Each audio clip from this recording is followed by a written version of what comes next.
নমস্কার, স্কিল বাংলা চ্যানেলে আপনাদের সকলকে স্বাগত জানাই। আজকের এই ভিডিওটাতে আমি তিনটে গুরুত্বপূর্ণ বিষয় একে একে আলোচনা করার চেষ্টা করব। প্রথম বিষয়, আমেরিকা অফিসিয়ালি অ্যানাউন্স করছে যে রাশিয়া এবং চীনের এয়ার ডিফেন্স সিস্টেম আমেরিকাকে আটকাতে ব্যর্থ, প্রমাণিত সেই ব্যাপারটায়।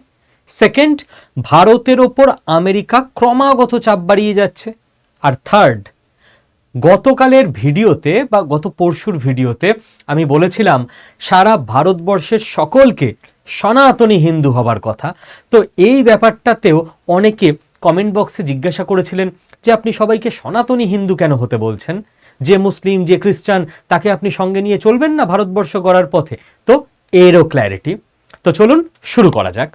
দেখুন, প্রথম কথা, কে বলছে?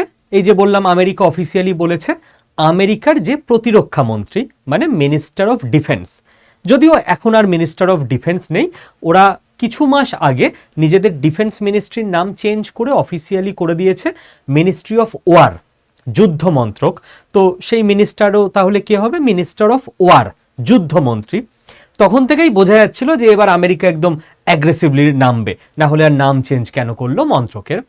তো সেই মন্ত্রকের যিনি মন্ত্রী হেগসেট, তিনি একদম ভিডিও রয়েছে, আপনারা গুগল করে ভিডিও দেখে নিতে পারবেন, ইংলিশেই রয়েছে, বুঝতে অসুবিধা হবে না, প্রোনাউন্সিয়েশন ভালো এই ভদ্রলোকের। ইনি বলছেন যে আমরা যখন কারাকাসে আক্রমণ করলাম, আমরা মানে আমেরিকানরা, কারাকাস কোথায়? কারাকাস হচ্ছে ভেনেজুয়েলার রাজধানীতে। তখন কারাকাসে মানে ভেনেজুয়েলার রাজধানীতে রাশিয়ার S-300 এয়ার ডিফেন্স সিস্টেম ছিল। আমাদের ভারতের কাছে কি আছে? S-400। এর আগের ভার্সনটা হচ্ছে S-300, এটা রাশিয়ার থেকে ভেনেজুয়েলা নিয়েছিল।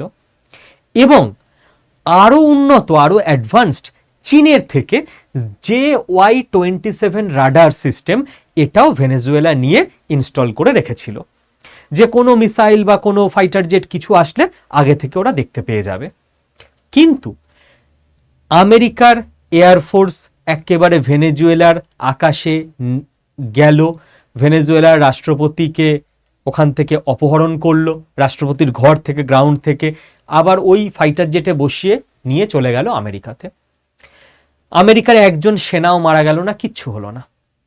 তো এখান থেকে অফিসিয়ালি এটা প্রুভড যে S-300 এয়ার ডিফেন্স সিস্টেম এবং JY-27 রাডার একেবারেই আমেরিকার টেকনোলজির যে ফাইটার জেট, যে কোনো বাকি অত্যাধুনিক প্রযুক্তি আমেরিকার, সেটাকে আটকাতে পুরোপুরি ব্যর্থ। এটাই ভিডিও করে বুক চাপড়ে বিশাল ঔদ্ধত্যের সঙ্গে, গর্বের সঙ্গে এই হেগসেট মশাই ইনি প্রেস কনফারেন্স করে বলেছেন। তো ইয়েস, এটা মেনে নিতে হবে, এটা অফিসিয়ালি প্রমাণিত। এবার দেখুন, এই গোটা গেমটা আমি যেটা সব সময় বলি, আমাদের না একটা হরমোন কাজ করে, যুদ্ধে যাব, মারবো। যুদ্ধ আজকে ওইভাবে হয় না। আজকের যুদ্ধ সব সময় ব্রেন দিয়ে হয়। দেখুন, S-300 এবং JY-27কে জাস্ট নাল অ্যান্ড ভয়েড করে দিল আমেরিকান টেকনোলজি। যদি আমেরিকার কাছে এই টেকনোলজি না থাকতো, আবেগে, দেশপ্রেমে, মজবুত শারীরিকভাবে সক্ষম সেনা পাঠিয়ে আমেরিকা জিততে পারতো না। তাই আজকের ওয়ার আপনার মাথায় চলবে, টেকনোলজিতে চলবে, আপনাকে হাতে তরোয়াল নিয়ে ওই যে একটা হরমোনের খেলা, উত্তেজনা, ওইটা নয়। এবং কি অদ্ভুত একটা গেম চলছে দেখুন, আপনি ভেবে দেখেছেন কিনা, এই যে আমেরিকার এই হাইফাই টেকনোলজি, এটা কি আমেরিকার সরকার বানায়? না, আমেরিকার প্রাইভেট কোম্পানিগুলো বানায়। আমেরিকার যে বিভিন্ন অস্ত্র, আমেরিকার যে ফাইটার জেট, আমেরিকার যে বড় বড় গুগল থেকে, মাইক্রোসফট থেকে যারা পুরো পৃথিবী কন্ট্রোল করছে, এগুলো কি কোনোটা সরকারি? না তো, আমেরিকার শিল্পপতিরা বানিয়েছে। সরকারের কাজও না এরকম বিজনেস সামলানো। কিন্তু আমেরিকার শিল্পপতিদের, আমেরিকার কোম্পানিগুলোকে নিজের মতো করে ইনস্ট্রাকশন দিয়ে চালাতে পারবে।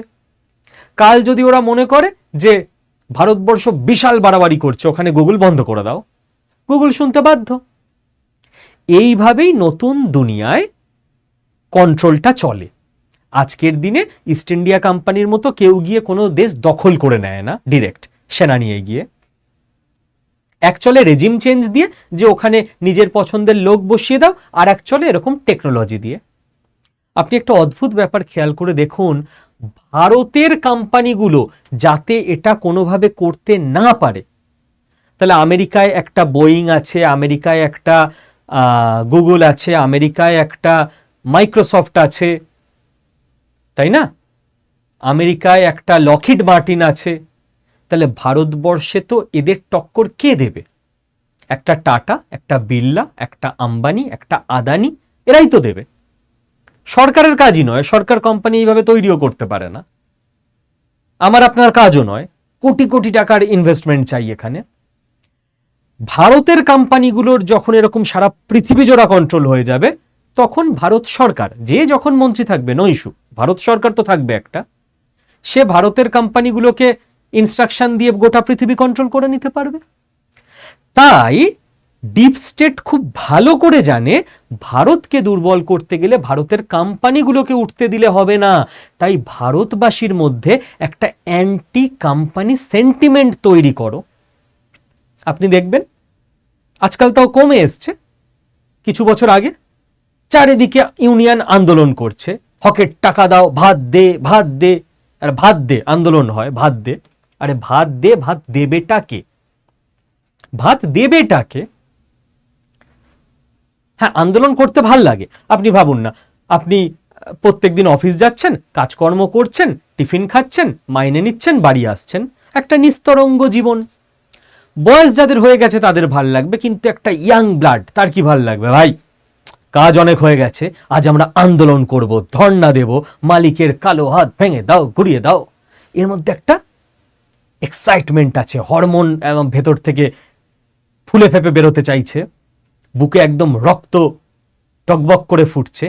এই ইয়াং ব্লাডের এক্সাইটমেন্টটাকে কাজে লাগিয়ে কিছু ডিপ স্টেট, যারা হয়তো আমাদের দেশে বিভিন্ন পলিটিক্যাল পার্টি হিসেবে আছে, বিভিন্ন এনজিও হিসেবে আছে, বিভিন্ন বুদ্ধিজীবী হিসেবে আছে, তারা আমাদের দেশের সাধারণ মানুষকে, ইয়াং ব্লাডকে কাজে লাগাচ্ছে আমাদের দেশের কোম্পানিগুলোর বিরুদ্ধে।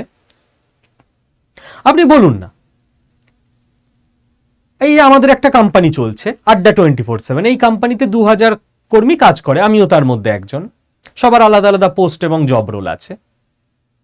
তো আমাদের প্রত্যেক বছর যে মাইনে বাড়ে, আমি ধরলাম মাইনে বাড়াতে আমি সন্তুষ্ট নই, আমি এবার 2000 জনকে লেলিয়ে নিলাম, 1500 জনকে অন্তত আমরা আন্দোলন করব আমাদের মালিকের বিরুদ্ধে, ভাত দে, ভাত দে, রুটি দে, স্যান্ডউইচ দে, কিছু একটা বলবো। এবার মালিক হয়তো 5 টাকা লাভ করছে, যে কোনো বিজনেসের ক্ষেত্রে। আপনার একটা মিষ্টির দোকান আছে, 5 জন কর্মচারী আছে, আপনি নিজেই 5 টাকা লাভ করেন 100 টাকায়। 5 জন কর্মচারী ডিমান্ড করলো, ও সব জানি না, আমাদের মাইনে ডবল করতে হবে। লোকজন সাপোর্ট করলো, বিভিন্ন এনজিও, হ্যাঁ হ্যাঁ, হকের দাবি, মেহনতি মানুষের লড়াই, লড়তে হবে। তো আপনি কোথা থেকে ওদের টাকা দেবেন? আপনার তো ইনকামই নেই অত আপনার বিজনেস থেকে। আপনি কি করবেন? আপনি বাধ্য হবেন ওদের ছাঁটাই করতে, কিংবা নিজের মিষ্টির দোকান বন্ধ করে দিতে। 5 জনের মাধ্যমে 5টা পরিবার, অন্তত 20-25 জন মানুষের পেটে ভাত যাচ্ছিল, গেল সব ভাত, সবারই খাওয়া বন্ধ হয়ে গেল। আরে আন্দোলন করলে ভাতটা আসবে কোত্থেকে? ভাতটা আসবে কোনো মালিক যখন বিজনেস করবে, তার কিছু লাভ হবে, সেখান থেকেই না সে দিতে পারবে। তো আমি 1500 লোককে নিয়ে আমার কোম্পানির বিরুদ্ধে আন্দোলন করলে কি হবে? 7-10 দিন কোম্পানি বন্ধ থাকবে, কোম্পানি আরো লসে চলবে, দিয়ে লাস্টে বলবে যে আমরা কোম্পানি বন্ধ করে দিলাম, যাও, 2000টা ফ্যামিলি বেকার। তো আন্দোলন করে তো আর খাবার আসে না রে বাবা, কিন্তু করানো হয়। আন্দোলন করতে এক্সাইটিং লাগে, ইয়াং ছেলে মেয়েও করে দেয় ভুল করে। কিন্তু হ্যাঁ, আনন্দের কথা এটা যে আপনি 20 বছর আগেও ইউনিয়নের যেরকম আন্দোলন দেখতে পেতেন, আন্দোলন করে কোনো লাভ হতো না। 100টা ক্ষেত্রে 2টো ক্ষেত্রে লাভ হতো, বাকি 98টা ক্ষেত্রে ও কোম্পানি বন্ধ হয়ে যেত বা কিছুই হতো না। আর আন্দোলন করে লাভটা হবে কি করে, তাই না? তা লাভটা কিসে হবে? লাভটা হবে প্রত্যেক কর্মীর যদি স্কিল থাকে। আজকে আমার ধরা যাক 10 টাকা মাইনে বাড়িয়েছে, আমি চাইছি 20 টাকা মাইনে বাড়ুক। আমি কি করি? আমি আপনার মিষ্টির দোকানে মিষ্টি বানাই। এবার আমার যে স্কিল, কচুরিটা যা ভাজি আমি সকালে, রসগোল্লার লেচিগুলো কেটে যেভাবে আমি ফেলি কড়াইতে, ওই স্কিল আসবে না কারোর হাতে। এবার আমি তখন কি বলতে পারবো যে ভাই আমি চলে যাচ্ছি। এবার আমার যদি স্কিল থাকে আর আমাকে রেখে আপনার যদি লাভ হয় মিষ্টির দোকানে, যে এ থাকলে আমার কাস্টমার আসবে, এ চলে গেলে কচুরি অত ভালোই হবে না, কাস্টমারই আসবে না, তখন আপনি ক্যালকুলেশন করে আমার মাইনে বাড়াতে বাধ্য। তো আন্দোলন করে মাইনে বাড়ে না, মাইনে বাড়ে স্কিল থাকলে। তো যে এনজিও গুলো, যে বিভিন্ন আলাদা আলাদা অর্গানাইজেশন গুলো আছে যারা অ্যান্টি কোম্পানি সেন্টিমেন্ট তৈরি করছে ভারতবর্ষে, দিন রাত এক করে দিচ্ছে, এত ফান্ডিং দিচ্ছে, তারা তো আরো দুটো মিষ্টির দোকান তৈরি করতে পারে। কম্পিটিশন বাড়বে মালিকদের মধ্যে, মালিকরা ভালো এমপ্লয়িকে রাখার জন্য তখন বেশি টাকা দিতে বাধ্য হবে। এইটা প্র্যাকটিক্যাল সলিউশন। ভাদ্যে ভাদ্যে করে আন্দোলন করলে ভাত দেওয়া যায় না। তো আনন্দের ব্যাপার হলো আজকের জেনারেশন এটা বোঝে, কাজেই ওই ধরনের আন্দোলন যারা করতে যায় আমি সোশ্যাল মিডিয়ায় ফলো করি, লোকে গিয়ে তাদের আজকে প্রতিহত করছে এবং যুক্তি সহকারে বলছে যেসব ডিপ স্টেটের কাজ করে কোনো লাভ নেই, আমরা জানি কি করলে কি হয়। এটা একটা আনন্দের ব্যাপার। তো আমি বলি না সব সময় পজিটিভিটি খুঁজবেন, পজিটিভ দিকে দেশ এগোচ্ছে, একটু সময় লাগবে, একটু ধৈর্য লাগবে, জনে জনে একটু বোঝাতে হবে, বাট কাজ হচ্ছে। এইবার এটা গেল প্রথম জায়গা। তাহলে রাশিয়া এবং চীনের এয়ার ডিফেন্স সিস্টেম ব্যর্থ, টেকনোলজি দিয়েই যুদ্ধ হয়, টেকনোলজি আসবে প্রাইভেট কোম্পানির হাত ধরে, প্রাইভেট কোম্পানিগুলোকে বসিয়ে দিতে, ধসিয়ে দিতে ডিপ স্টেট কাজ করে যাবে। ডিপ স্টেটের কাজকে প্রতিহত করতে আমাকে, আপনাকে, সাধারণ মানুষকে, ইয়াং জেনারেশনকে লড়তে হবে। হলো। সেকেন্ড পয়েন্টে আসুন। ভারতবর্ষের ওপর ট্রাম্প চাপ বাড়িয়েই যাচ্ছে। আপনি এটাও ভিডিও পেয়ে যাবেন, গুগল করলেই পেয়ে যাবেন। ট্রাম্প মক্স PM Modi and Macron, Macron মানে ফ্রান্সের প্রেসিডেন্ট, এদের দুজনকে ভিডিওটা দেখবেন, যা তাভাবে ব্যঙ্গ করছে ট্রাম্প। একটা দেশের দেশ প্রধান, 150 কোটি দেশের প্রধান, আমার দেশের প্রধানমন্ত্রী খারাপ করলে আমি গালি দেবো, ভালো করলে আমি প্রশংসা করবো, it's okay. Who the hell are you? তুমি বাইরের লোক হয়ে আমার দেশের প্রধানমন্ত্রীকে অপমান করছো, মানে আমার দেশকে অপমান করছো কেন? ট্রাম্পের এই ঔদ্ধত্য কোত্থেকে? দেখুন, ঔদ্ধত্যে ট্রাম্প কোন লেভেলে পৌঁছে গেছে সারা পৃথিবী অবাকভাবে দেখছে, যে আজকের দুনিয়ায় কেউ এই রকম ঔদ্ধত্য দেখাতে পারে। সেই সংস্কৃত শ্লোকটা আশা করি মনে আছে আপনাদের, অতি দর্পে হতা লঙ্কা অতি মানে চ কৌরবা, তারপর লাস্টে সর্বমাত্যন্তম গর্হিতম।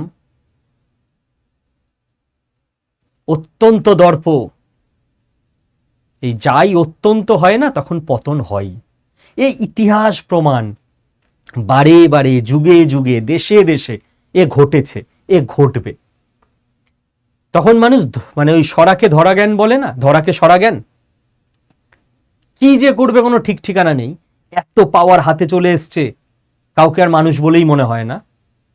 এবং এই আনকন্ট্রোলড অবস্থায় গাড়ি চালাতে চালাতেই ব্রেক ফেলটা হয়, হবেই। কোত্থেকে হবে, কিভাবে হবে জানি না, বাট দেখে নিন মানুষের নেচার, এটা ক্যারেক্টার, এটা পৃথিবীর নিয়ম, হতে বাধ্য। কারণ কন্ট্রোল থাকে না মানুষের একটা সময় পর গিয়ে, মিসক্যালকুলেশন তখনই হয়। সময় পাল্টায়, আর সময় পাল্টাতে কিন্তু সময় লাগে না, ঝট করে পাল্টে যায়। দেখার কারণ তো ক্লিয়ার, কারণ ক্লিয়ার। এত চাপের পর ভারতবর্ষ না সামরিকভাবে 1 নম্বরে পৃথিবীতে, না অর্থনৈতিকভাবে 1 নম্বরে, ছাড়ুন 1 নাম্বার তো আমেরিকার, 2 নাম্বার জায়গাতেও নেই।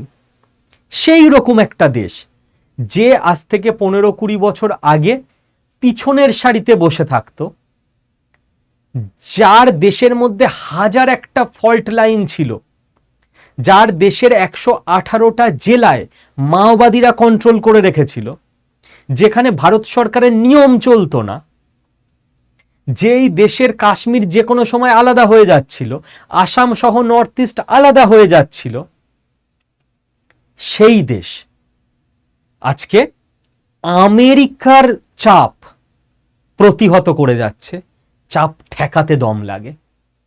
আমেরিকাও ভাবেনি যে গোটা পৃথিবী পায়ে এসে পড়বে একমাত্র ভারত ছাড়া। ভারতবর্ষের না যে মেসেজ দেওয়ার ছিল পৃথিবীর প্রতি দেওয়া হয়ে গেছে, আমার তাই মনে হয়। সারা পৃথিবীর ওয়ার্ল্ড লিডাররা লক্ষ্য করে যাচ্ছে যে ভাই সবাই আমরা হাল ছেড়ে দিয়েছি, আমেরিকা যা বলেছে মেনে নিয়েছি, একমাত্র একটা দেশ ভারতবর্ষ কি করছে। এখন প্রত্যেকটা দিন ভারতবর্ষ কাটাচ্ছে আর সারা পৃথিবী ভাবছে ভাই আসল বস কারা, এরা কিভাবে পারছে। আমেরিকার চাপ এখনো সহ্য করে যাচ্ছে, তাতেও আমেরিকাকে হ্যাঁ বলছে না। দেখুন, ফিউচার নিয়ে ভারতবর্ষ একটা খুব সুন্দর সারা পৃথিবীর ওয়ার্ল্ড লিডারদের মাথায় ছবি তৈরি করে দিতে পেরেছে আমার মনে হয়। সারা পৃথিবীর মেন দেশগুলোর কথা এলে আপনার কার কার কথা আসবে?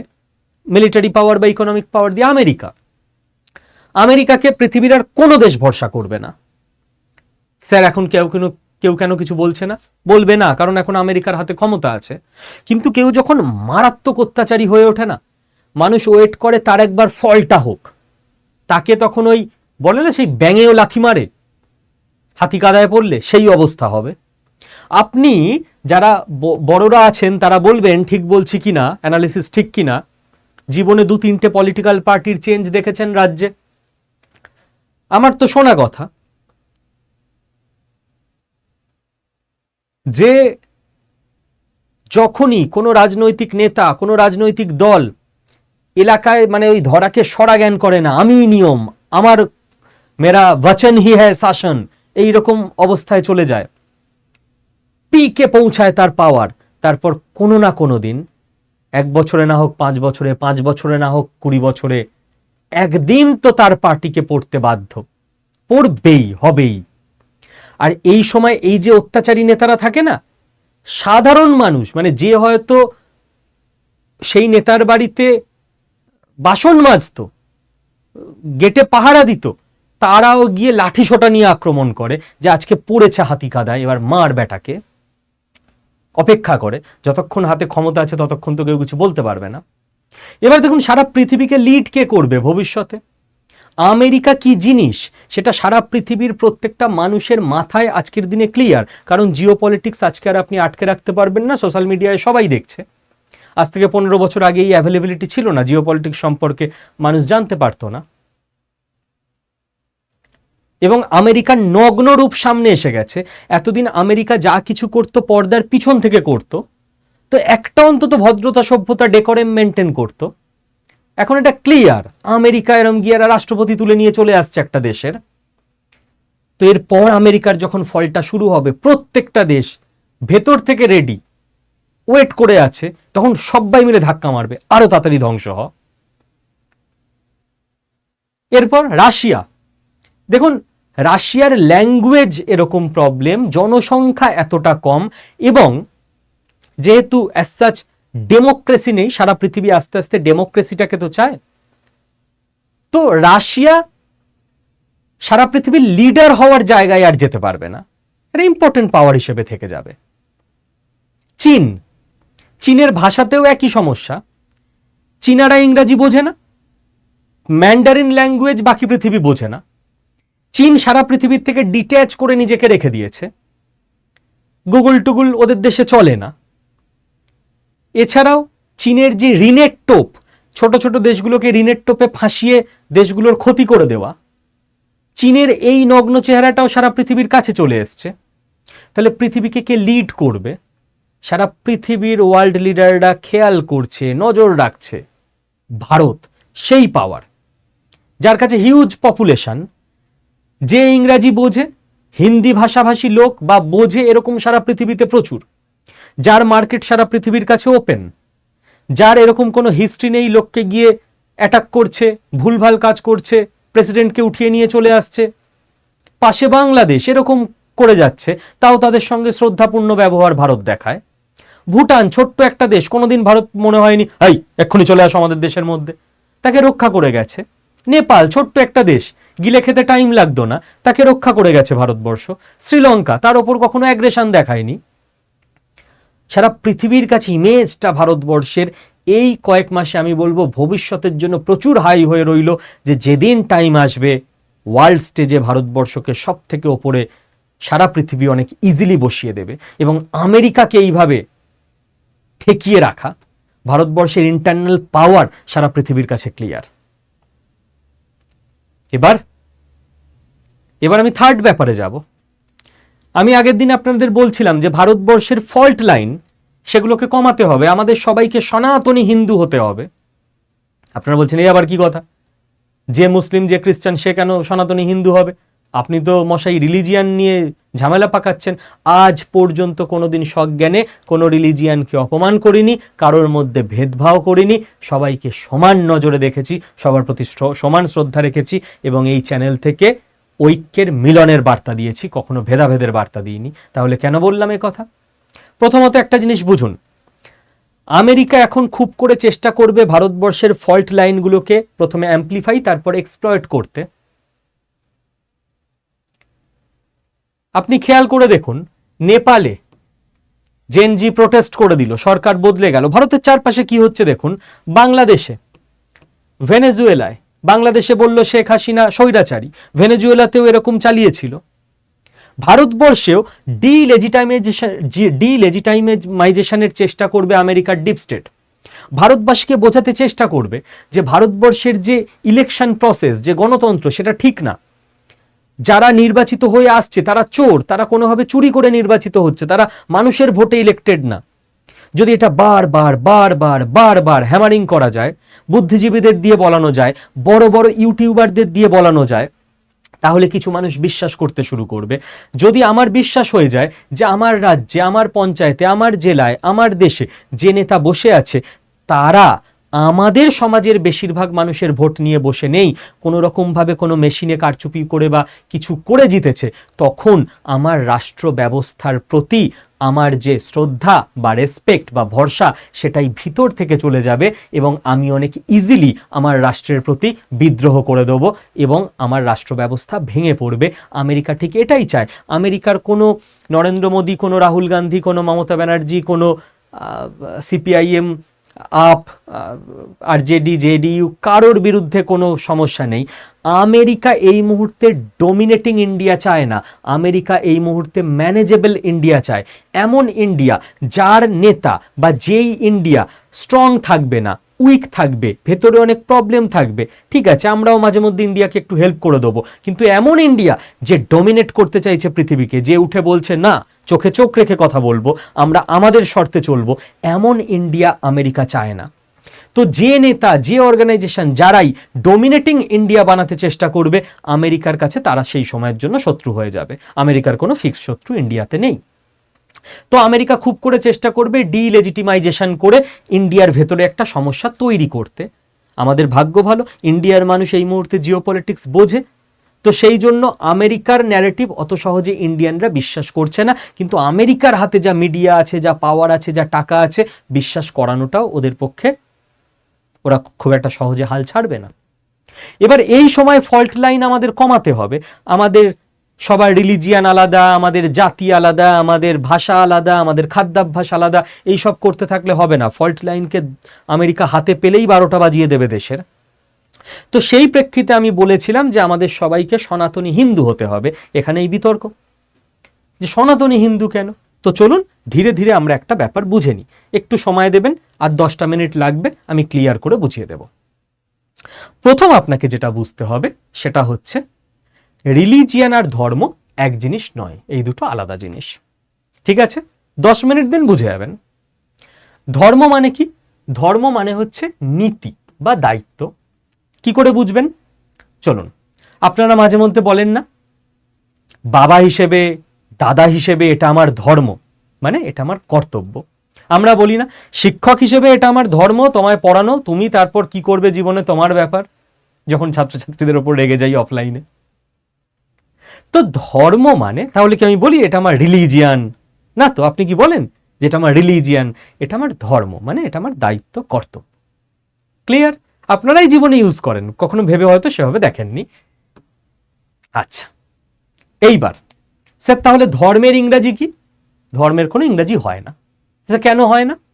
কারণ ইংরেজদের যে রিলিজিয়ান আর আমাদের যে ধর্ম সেটা পুরো আলাদা ব্যাপার। কে কবে ভুল করে 300-400 বছর আগে এই দুটোকে এক করে দিয়েছিল মোটামুটি কাছাকাছি শব্দ পেয়ে। স্যার হয় না, মানে তাহলে স্যার আমাদের রিলিজিয়ান কি স্যার, বা আমাদের রিলিজিয়ানের বাংলা কি? আরে নেই স্যার, নেই মানে স্যার আমাদের রিলিজিয়ান নেই না? আমাদের কোনো রিলিজিয়ান নেই, আমাদের ধর্ম আছে। স্যার আমাদের তাহলে হিন্দু ওটা রিলিজিয়ান নয়? না, রিলিজিয়ান নয়। স্যার তাহলে আমাদের রিলিজিয়ান কি? নেই। সে আবার কি করে হতে পারে? হতে পারে।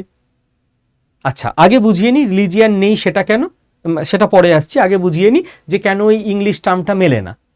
আপনি ফ্যান ভাতের বাংলা করুন, এই ইংরাজি করুন, তো মোটামুটি একটা কিছু পাবেন, এক্স্যাক্ট পাবেন না। আপনি পুলি পিঠে পুলি, ওর ইংরাজি বলুন তো, ওই মোটামুটি কিছু একটা হবে, এক্স্যাক্ট হবে না। আরে ইংরেজরা পিঠে পুলি খায় না, ফ্যান ভাত ওদের ওখানে নেই, তো যে জিনিসটার অস্তিত্বই নেই তার ইংরেজি শব্দ ওদের ডিকশনারিতে কি করে থাকবে? এবার আপনি তখন ওই মোটামুটি তৈরি করে কিছু একটা বানাতে চেষ্টা করেন। শুভ দৃষ্টি আমাদের এখানে বিয়েতে হয় পাত্র পাত্রীর, এর ইংরাজি কি হবে? Good vision. আপনি কিছু একটা বানাবেন। আরে শুভ দৃষ্টির ইংরাজি নেই, কারণ ইংরেজদের কালচারে বিয়ের সময় শুভ দৃষ্টি হয় না, তো ওদের কাছে তো ব্যাপারটাই নেই ভাই শুভ দৃষ্টি কি জিনিস, মানে এটার যে জিনিসটারই অস্তিত্ব নেই তার ইংরাজি ওদের ডিকশনারিতে কি করে থাকবে, তাই না? এটুকু ক্লিয়ার আপনার কাছে? তো এরকম অনেক জিনিসের বাংলা নেই যে জিনিসটার হয়তো ইংরাজিতে আছে, কারণ ওই জিনিসটাই বাংলায় নেই, তো এতে কোনো সমস্যা নেই না থাকলে। এটুকু ক্লিয়ার? এবার থার্ড ব্যাপারে আসুন। আমি কেন বললাম যে আমাদের কোনো রিলিজিয়ান নেই? দেখুন, রিলিজিয়ান ব্যাপার কি, কঠিন বিষয়, সহজ করে বলে দিই। আপনি খুব ভালো করে বুঝতে পারবেন সদ্গুরুর ভিডিও ফলো করলে, সদ্গুরুর বক্তব্য ফলো করলে, ওনার যে কথাবার্তাগুলো সেগুলো ফলো করলে। রিলিজিয়ান মূলত বলে যে আপনি মৃত্যুর পরে কোনো একটা হেভেনে যাবেন। এবার আলাদা আলাদা রিলিজিয়ানের আলাদা আলাদা হেভেন হয়, ঠিক? কোনো রিলিজিয়ানের হেভেনে আপনি মৃত্যুর পর গেলে ভালো খাবার পাবেন, কোনো রিলিজিয়ানের হেভেনে আপনি মৃত্যুর পর গেলে সাদা গাউন পরে বিভিন্ন মেয়েরা উড়ে বেড়াবে, কোনো রিলিজিয়ানের হেভেনে আপনি মৃত্যুর পর গেলে 72 জন ভার্জিন গার্ল তাদের পাবেন। এবার এই যে মোটামুটি হেভেনের স্বপ্ন দেখানো, এইটা রিলিজিয়ানের কাজ, ঠিক? আমাদের এই যে ভারতবর্ষের কালচার, এটা হচ্ছে কালচার, একটা সংস্কৃতি। এখানেও কিন্তু প্রথম থেকে এই হেভেনের স্বপ্ন দেখানো ব্যাপারটা ছিল না, মাঝখানে চলে এসছে। আপনি বলবেন স্যার এটা কি তাহলে খারাপ না ভালো? দেখুন, সেই সময় না দরকার ছিল। আজকে আমি জানি যে আমি হয়তো দরিদ্র পরিবারে জন্মেছি, আমি যদি পড়াশোনা করি, খাটি, উদ্যোগ নিই, আমি জীবনে অ্যাচিভ করে নিতে পারবো, বাড়ি গাড়ি ভালো খাবার। কিন্তু আপনি ভেবে দেখুন তো, আজ থেকে 1000 বছর আগে কোনো একটি ছেলে, সে জন্মেছে শূদ্র পরিবারে, সে কোথাও ওই কৃতদাস পরিবারে জন্মেছে, সে সারা জীবন কাজ করবে, কোনোদিন সে স্বাধীনতা পাবে না, সে কোনোদিন টাকা জমাতে পারবে না, সে কোনোদিন লুচি ভেজে খেতে পারবে না, কোনো দিন পাবে না, মানে কুছ ভি হয়ে যায়, তার ছেলেও পাবে না, কারণ কৃতদাসের ছেলে কৃতদাস হিসেবেই থাকবে, ওই রাজার ওখানেই সে কাজ করবে, তার ছেলেও পাবে না। এবার এই যে মানুষগুলো, আপনি ভাবুন আপনার পরিবারে একজন জন্মালো, আজকের দিনে ভেবে উঠতে পারবেন না, আপনি জানেন ও জীবনে যা ইচ্ছা করে নিক, ভোর 5টায় উঠে কাজ শুরু করা, রাত 11টায় ঘুমোতে যাওয়া, 5 ঘন্টা ঘুমোনো, আবার চাবুকের মার খাওয়া, আবার কাজ করা, এছাড়া ওর জীবনে আর কোনোদিন কিচ্ছু আসবে না। প্রথমে তো সে ব্রেন হ্যামারেজে মরে যাবে, এটা তো পশুর জীবন, এটা মানুষের জীবন কি করে হতে পারে যে আমি অ্যাসপিরেশনও কিছু দেখতে পাবো না, অ্যাম্বিশনও কিছু নেই আমার লাইফে, যে আমি 5 বছর খেটে একটা সাইকেল কিনবো, না, কোনোদিনই কিনতে পারবো না, আমি জানি। তো এই মানুষগুলোকে যখন শারীরিকভাবে ফিজিক্যালি ভালো রাখা যাচ্ছে না, একটা সাইকোলজিক্যাল সাপোর্ট তো দিতে হবে। তখন এই হেভেনের গল্পটা বানানো হয়েছে, দরকার ছিল সেই সময়। যারা বানিয়েছে আমি শ্রদ্ধা জানাই তাদের, যে রিলিজিয়ানে যে হেভেনই যে বানিয়েছে। অন্তত সেই ছেলেটা জানবে ভাই 60 বছর 70 বছর যে কদিন বাঁচবো, এরকম পশুর মতো যদি আমি কৃতদাস হিসেবে খেটে যাই, যেদিন মরে যাব, হিন্দু পরিবারে জন্মেছে তো আমি কোন হেভেনে যাব যেখানে ভালো খাবার পাওয়া যায়, সে কি খাবো? কারণ ও 70 বছরের জীবনে কোনো দিন ভালো খেতে পারবে না। রাজার বাড়িতে রান্না হবে, ও হয়তো কিচেনে কাজ করে, ও খালি গন্ধটাই শুকবে, কোনোদিন খেতে পাবে না। তো ওকে অন্তত সাইকোলজিক্যাল একটা সাপোর্ট দেওয়া যে ভাই মরে যাওয়ার পর পাবি। বোঝা গেল? এইবার 4 নাম্বার পয়েন্টে আসুন। 4 নাম্বার পয়েন্ট হচ্ছে, আমাদের দেশে যে 100 জন আছে, এই 100 জনের মধ্যে 80 জন যাদের আমরা হিন্দু বলি, তাদের অ্যাকচুয়ালি উচিত যে কোনো রিলিজিয়ান তাদের নেই, কোনো রিলিজিয়ান নেই, কোনো হেভেন টেভেন কিছু নেই। মরে গেল, তারপর অন্য ব্যাপার আছে, সেটা আমি আর ঢুকছি না, অন্য কোনো স্পিরিচুয়াল আলোচনায় কোনোদিন করা যাবে। আর এই যে 20 জন যারা ইসলাম রিলিজিয়ান ফলো করে বা খ্রিস্টান রিলিজিয়ান ফলো করে, 20% মানুষ, এদের রিলিজিয়ান আছে, এরা হেভেনে যাবে, এটা মানুষের বিশ্বাস। তো প্রথম কথা, হিন্দু বলতে আমরা যাদের বুঝি তাদের বিশ্বাসে হেভেন থাকারই কথা নয়, প্রাচীনকালে ছিলও না, পরে এসছে, দরকার ছিল বলেই এসছে, সমাজের প্রয়োজনে অদরকারে আসেনি।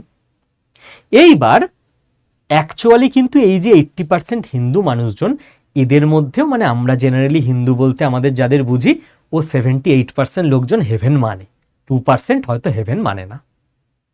প্র্যাকটিক্যালি আমরা ভাবি যে তাহলে আমাদেরও তো একটা হেভেনের কনসেপ্ট আছে, আমাদেরও একটা রিলিজিয়ান আছে, অ্যাকচুয়ালি নেই। ঠিক আছে? আর যারা ইসলাম বা খ্রিস্টান রিলিজিয়ান ফলো করেন, তাদের হেভেনের কনসেপ্ট আছে। ঠিক? আচ্ছা, হিন্দুদের ক্ষেত্রে অরিজিনালি ছিল না, বাট প্র্যাকটিক্যালি বেশিরভাগ মানুষই মানে, তো ওই জন্য সবাই ভাবে যে হিন্দু হয়তো আলাদা রিলিজিয়ান, আসলে না। এইবার আমি আরো দুটো পার্থক্য বলে দিচ্ছি, আপনাকে ইজিলি বুঝতে পারবেন। আমাদের হিন্দু কালচারে আমরা এখন অনেক জায়গায় লেখা থাকে মন্দিরে, প্রার্থনার সময় এখানে কোনো প্রেয়ার বা প্রার্থনা নেই, যে কোনো একজন গড আছে তার কাছে আমরা প্রে করছি, সে আমাদের জীবন ভালো করে দেবে, কখনো নেই। পরের দিকে ঢুকেছে এগুলো, বিভিন্ন সোসাইটির এফেক্টে ঢুকেছে।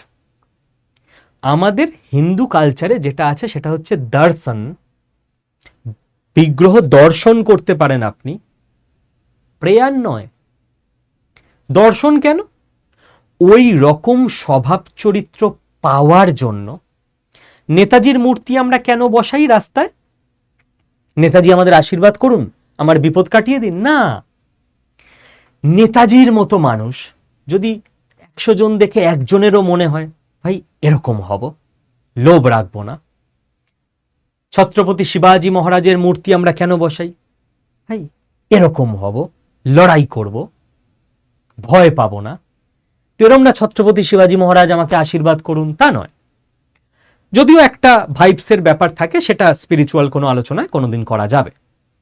দর্শন, যেন ওনার মতো গুণ সম্পন্ন হওয়ার অ্যাসপিরেশন আমি পেতে পারি, এটাই আমাদের কালচারের মেন বৈশিষ্ট্য। এবং আমাদের কালচারে আপনাকে প্রথম থেকে বলা হয়েছে যে আপনার সারা জীবনের ভাগ্য কোনো গড নির্ধারণ করে দিচ্ছে না, আপনার কর্মা, আপনার কর্ম দিয়েই সবকিছু নির্ধারিত হয়। এবার সেগুলো বিভিন্ন সময় যেমন বয়েছে আমরা ভুলে গেছি, যে আমাদের এখানে কোনো গড কনসেপ্ট নেই যে একজন বসে আছে সে সব কন্ট্রোল করে দিচ্ছে, তার কাছে প্রেয়ার করতে হবে। নো, আমরা যারাই ভালো কাজ করেছে তাদের দর্শন করতে পারি, তাদের ভাইবস নিতে পারি, তাদের মতো হওয়ার চেষ্টা করতে পারি, ফুললি সায়েন্টিফিক। এবং কর্ম সেরকম হলে সবকিছু ভালো হবে। তো আমি নিজে এই একদম সায়েন্টিফিক প্রসেস ফলো করি, এবং একজন যদুবংশের মানুষ, তার নাম বাসুদেব কৃষ্ণ, আমি তার ফটোর সামনে নমস্কার করি। যে ওনার মতো ঠান্ডা মাথার প্ল্যানিং যেন আমি করতে পারি, যে 1%, 0.01%, ওনার যে অসাধারণ কাজ তার প্রতি রেসপেক্টফুল আমি। একজন মুসলিম মানুষ ডক্টর এপিজে আব্দুল কালাম, তার ফটোর সামনেও আমি নতজানু হই, যে ভাই এরকম দেশের কাজ যদি 0.001% আমি করতে পারতাম, তার কাজের প্রতি শ্রদ্ধা জানাই। একজন খ্রিস্টান মানুষ জিম করবেট কেবল খালি শিকারী ছিলেন না, আমি তার ছবির প্রতি নতজানু হই, যে ভাই ওয়াও, এরকম ভাবে যদি আমি ভাবতে পারতাম জীবনটাকে। তো রিলিজিয়ান আলাদা, বাট দর্শন, এদের আমি দর্শন করি যেন ওদের মতো হতে পারি। ক্লিয়ার করতে পারলাম? এইবার তাহলে আমি যে হিন্দুর কথা বলছি সেই হিন্দু মানে কি? অরিজিনাল হিন্দু মানে যারা ইন্ডিয়ান, যারা এই সিন্ধু নদীর এপারে থাকে, তারা সবাই ইন্ডিয়ান, তারা সবাই ভারতীয়, তারা সবাই হিন্দু। হিন্দু কোনো রিলিজিয়ান নয়, হিন্দু একটা জিওগ্রাফিক্যাল আইডেন্টিটি। তাই আকাশও হিন্দু যদি সে ইন্ডিয়াতে থাকে, আব্দুলও হিন্দু যদি সে ইন্ডিয়াতে থাকে, অ্যান্টোনিও হিন্দু যদি সে ইন্ডিয়াতে থাকে। হিন্দু মানে ভারতীয়, ভারতীয় মানে ইন্ডিয়ান, ইন্ডিয়ান মানে হিন্দু। এটা কোনো রিলিজিয়ান না, এটা একটা জিওগ্রাফি, একটা ভৌগোলিক আইডেন্টিটি। ক্লিয়ার? তাহলে আমাদের সবাইকে কেন হিন্দু হতে হবে বোঝা গেছে। সে আমি বলতেই পারি আমাদের ইন্ডিয়ান হতে হবে বা ভারতীয় হতে হবে, একই মিনিং। এই মিনিংটাই আমি করতে চাই। স্যার লোকে তো হিন্দু মানে বোঝে রিলিজিয়ান। আরে লোকে যদি ভুল বোঝে সেটাকে ঠিক করাতে হবে না? একটা জেনারেশন লাগবে, 25 বছর পর লোকে আবার ঠিক বুঝবে। এবার আমি কেন সনাতনী হতে বলেছি, দুটো কথা বলেছিলাম। সনাতনী হিন্দু, সনাতন মানে কি? ইউনিভার্সাল। একদম ওয়ার্ড ধরে ধরে বুঝলেই হলো, ভেরি ইজি। ইউনিভার্সে কি কি আছে? সূর্য ইউনিভার্সাল, সব জায়গায় উঠছে। সূর্য ছাড়া আমাদের অস্তিত্বই সম্ভব না। 5 মিনিটের জন্য গায়েব হয়ে যাবে, পুরো প্রাণীকুল মরে যাব, মুসলিমও মরে যাবে, খ্রিস্টানও মরে যাবে, হিন্দু, ইন্ডিয়ান, ভারতীয় তারাও মরে যাবে। তো এই যে সূর্যের রেতে আমরা সবাই, প্রাণ রয়েছে আমাদের, খাবার উৎপন্ন হচ্ছে, গাছপালা আছে, আমরা বেঁচে আছি। তার জন্য সূর্যর প্রতি আমরা রেসপেক্টফুল, যে সূর্য টেক প্রণাম, এটা সনাতনী। তাহলে যারাই সূর্যকে রেসপেক্ট করবে সেই সনাতনী। একজন মুসলিম সূর্যকে রেসপেক্ট করবে না, চলো সূর্য লাগবে না, সেকেন্ডের মধ্যে সেই মরে যাবে। নেচার, প্রকৃতি, আপনি দেখুন জল, আগুন, এই সব কিছুকে সনাতনী সংস্কৃতিতে প্রণাম জানানো হয়। যে ওয়াটার, প্রণাম জানাচ্ছি। এই যে রেসপেক্টফুল নেচার, তাতে করে সাইকোলজি ভালো হয়। আপনি কোনো জায়গা থেকে উপকৃত হলে আপনি রেসপেক্ট জানাবেন না? এটা তো কমন সহবত শিক্ষা। আর কোনো খ্রিস্টান বলবে আমার জল লাগবে না, আরে দুদিনেই মরে যাবে সে। তো ইউনিভার্সকে যেই রেসপেক্ট করে সেই সনাতনী। এই জন্য আমি সনাতনী হিন্দু হতে বলেছি। আমার লাস্ট 2 সপ্তাহে আমার স্কুটিটা খুব কাজে এসছে। আমার শ্বশুরমশাই হসপিটালাইজ ছিলেন, আপনারা অনেকে জানেন। বারবার যাতায়াত করছিলাম স্কুটি নিয়ে। আমি আর আমার স্ত্রী, শ্বশুরমশাই যেদিন বাড়ি ফিরলেন আমরা বললাম ভাগ্যিস এই স্কুটিটা ছিল, না হলে ওই সবসময় 4 হুইলার নিয়ে যাওয়াটা খুব সমস্যা। মানে ওই যা সরু ছোট রাস্তা যেখানে থাকি, আর অন্য উপায় তো অ্যাজ সাচ নেই। বাইপাসের ওখানে মেট্রো ফেট্রো এখনো ভালো করে হয়নি। এই স্কুটিটার প্রতি রেসপেক্ট, বিশ্বকর্মা পুজো এই স্কুটিটাকে ভালো করে পুজো করব, যে ভাই এই জিনিসটা ছিল বলে আমার লাইফটা এত ইজি হলো। আমার লাইফে যেই যেই জিনিসের অবদান আছে, নেচারের বা কোনো রেডিমেড জিনিসের, তার প্রতি রেসপেক্টফুল থিঙ্কিং, এটা সনাতনী সংস্কৃতি। স্কুটি কি আমায় আশীর্বাদ করবে, আমার দুটো নতুন হাত গজাবে? না না না, কিছু চাওয়ার নেই, জাস্ট রেসপেক্ট জানানো। এটা মনের ফিলিংস, আর কিছুই নয়। ওকে, তো এই জিনিসটা যাদের মধ্যে আছে তারাই সনাতনী। তাহলে আমরা সামাপ কি করতে পারি? আশা করি ক্লিয়ার করতে পারলাম। আব্দুল যদি ওয়েস্ট বেঙ্গলে থাকে সে হিন্দু, কারণ ভারতে আছে। যদি সে মনে করে যে আমি হেভেন কনসেপ্ট মানি, দেখুন মানুক না, আমার কি, কেউ ব্যক্তিগত জীবনে রিলিজিয়ান মানবে, মানুক, হোয়াট ইজ মাই প্রবলেম? তাহলে সে মুসলিম, তাহলে সে হিন্দু মুসলিম, হিন্দু ভার্সেস মুসলিম না, সে হিন্দু এবং মুসলিম। যদিও হেভেন কনসেপ্ট না আজ থেকে 20-25 বছর পর আর থাকবে না, কোনো রিলিজিয়ানেই থাকবে না, এত দ্রুত চেঞ্জ হয়ে যাবে, আমরা অবাক হয়ে যাব। কারণ আজকে মানুষের জীবনযাত্রা উন্নত হয়েছে, আজকে আমি খেটে খুঁটে অ্যাসপিরেশন নিয়ে ভালো করে উদ্যোগ নিলে ভালো খাবার এমনিই পেয়ে যাব, ভালো ড্রেস পরে আমার সোসাইটির মানুষজনই চারপাশে ঘুরতে পারে, হেভেনে গিয়ে ওরকম ভালো ড্রেস পরা মানুষ দেখতে হবে না, কেউ পছন্দের নারী এবং পুরুষের সঙ্গে এমনিই জীবন কাটাতে পারে। হ্যাঁ, একজনের সঙ্গে কাটানোই উচিত, একাধিক নয়। তো তার জন্য মৃত্যুর পর ওয়েট করতে হবে না। এবং সদ্গুরুমো দেখবেন মজা করে বলেছে, ভাই মৃত্যু মানে তো আগে তোমার বডিটা এখানে রয়ে গেল, এটা তো সবাই সহমত হচ্ছ, তাহলে একটা কমন কোশ্চেন, বডি যদি এখানে আছে তো বডিহীনভাবে তুমি গিয়ে হেভেনে ভালো খাবার, সুন্দর নারী, ভার্জিন গার্লস এসব নিয়ে করবেটা কি? কমন কোশ্চেন মানুষের মাথায় আসেনি এতদিন। তো যেহেতু মানুষ যে লাইফটাকে ইমাজিন করে হেভেনে যাব, যে যে রিলিজিয়ানের হেভেনে যেতে চায় সেইটার জন্য অ্যাসপায়ার করে থাকতো, সেই লাইফটা এই পৃথিবীতেই মানুষ পাচ্ছে। তাই হেভেনের স্টোরি 20-25 বছর পরে এমনি আর চলবে না। তো কেউ যদি ওটা মনে নিয়ে শান্তি পায়, পাক, হোয়াট ইজ মাই প্রবলেম? ধরুন কেউ লুইস, সে ওয়েস্ট বেঙ্গলে থাকে, সে হিন্দু কারণ ইন্ডিয়াতে থাকে, এবং সে খ্রিস্টান, যদি সে হেভেনের কনসেপ্ট বিশ্বাস করে, করুক, তার ব্যাপার। আর যদি এই লুইস হেভেনের কনসেপ্ট বিশ্বাস না করে, তাহলে সে সনাতনী হিন্দু, নেচারের প্রতি রেসপেক্টফুল। কেউ নেচারের প্রতি রেসপেক্টফুল আবার হেভেনের কনসেপ্টও বিশ্বাস করে, সনাতনী হিন্দু খ্রিস্টান, ঠিক? এগুলো একটা অ্যাডজেক্টিভ।